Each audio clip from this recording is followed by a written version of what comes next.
Alrighty, as promised, second review of the night. Let's get right into it. Belfast. One of the two between this and Power of the Dog, unless they're great, crazy changes right at the last minute for the award season. These are kind of the top two players for Best Picture for like Golden Globes for drama and for like everything else for just picture in general. Brief synopsis. A young boy and his working class family experience the tumultuous late 1960s. The name speaks for itself, where they are and what's going on. If you really care enough about the plot, please look it up. What was going on in Belfast in the 1960s? Which, I mean, I feel like I should give you more than that. It's just, it was crazy back then, and there was a lot of just chaos, and there were almost two sides of the community, and there was, robberies and all kinds of things, and it was just a threat to any person's life, but in this specific scenario, to the children of these characters. We basically, it says a young boy, we follow him through just kind of his day-to-day life through there, and how like him and his mother really love this place, Belfast, because it's the only thing they know. Well, it's the only thing he knows, and the mother knows it's the only thing the kids know, and she's really afraid to take them away from that, whereas the father knows the dangers that come with growing up there, and that their lives may be cut very short because they're growing up there with all that just everything going on. The word was escaping me. Conflict, I guess you would call it. So it's basically about that struggle of just them seeing what's going on every day there, and what the future of this boy and there is his brother, but we're kind of following the younger kid, what their future would hold in that community, if there even is one, and just with this back and forth between the father and the mother, and how it's kind of tearing their marriage apart, that he's so set on, like, we got to get them out of here, and the mother's like, I will never take them out of their comfort zone. Obviously it ends with the mother conceding, because this is a autobiographical thing by Kenneth Branagh, who's the director and writer of the film and everything. This is a story of his childhood, so obviously it doesn't end with death, because the young boy is him, loosely based. But my review overall, good. I never got bored. It was interesting throughout. Black and white, which usually black and white films these days are so like artsy that they forget to make it interesting. But I never got bored, which I was surprised about. That alone was a win for me, because I was like, black and white films that aren't from the ages where that was a necessity. It's usually, like I said, just a reach to be artistic, and that's usually their only goal, is like, look, we're artsy, we made a black and white film, and that's difficult. So, which it's not. I mean, it's not hard to make a black and white strip, but it's like, it's hard to kind of create that world and make you believe that it's from that era, and like, I get it, but then the plot usually suffers. This one didn't, which I was like, that's a win. It's probably one of the better, if not the best, black and white movie I've seen in my days, which, again, doesn't mean it's the best movie I've ever seen, because it's not. Because nothing blew me away. I mean, not really. It was just an interesting, good time to watch. There were ups, there were downs, there were funny moments. I think Jude Hill, which we'll get into, was funny at times. I think he was kind of carrying the comedic bone, which is funny because he's a kid. Well, actually, I can just get into the performances now.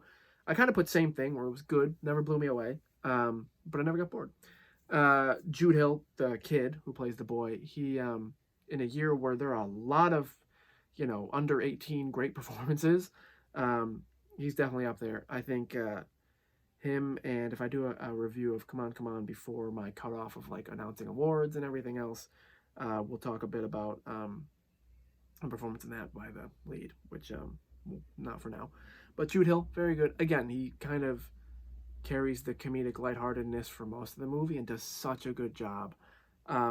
Is he the best performance of my life as far as I've seen a child? No. Is he the best child performer of the year? No. So that's for like the critics' choice, I think, does like a young actor, best breakthrough act, whatever. I think he's up for that, and he's not. I don't think he should win. He probably will. Katrina Balfe, she'll get a nomination for an Oscar. I think that, I mean, Jude Hill also might. I know he's kind of in that realm. I don't think it's going to happen, but I wouldn't be shocked if it did. Her and Jamie Dornan will probably get one, and probably the grandparents too. But I think she was probably my favorite performance of the whole movie. I just think that she kind of, in a year where there was a lot of performances of like mothers that are getting awards and acclamation of just different, like, they all bring different aspects of being a mother to the table and different like generations and everything, which I think is a cool thing of this year that probably people will miss that I should probably talk about.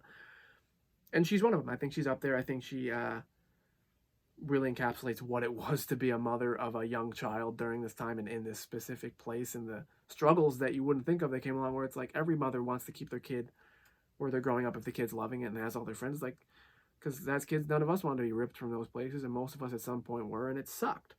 And she really does a great job with that. But yeah, I have that they were solid. They were good. Not my favorite performances of the year, but they fit the script of this movie, which is just it kept me in it the entire time, and I think that's good enough. Final opinions. Again, I liked it. I enjoyed it. It gave me what I went in expecting, and it maybe even a little bit more, because because of the black and white, was immediately kind of going, I'm expecting good, but I'm prepared for bad. And I got good, so I'll take that. I don't think that this or Power of the Dog are the best movie of the year, but I can see just from watching both of them that for completely different reasons, both are this just critical darlings. My favorite part, probably Katrina Balfe. I think that she was. I was interested in everything she was doing. I loved the choices she was making, and I liked it. There was nothing I loved about this movie, but if I had to pick something, I'd say it was her. And my grade for it was a 4, just because a 4 is what I give a well-made movie that I enjoyed. Anything above that is treading on things that I'll never forget, and anything below that is underwhelming for the most part. For a movie like this, anything beneath that would have been underwhelming, but I expected to put it at a 4, and I put it on a 4 on my Letterboxd, and that's where it lies. That is it. That's all I have for this. I don't have too much to say beyond that.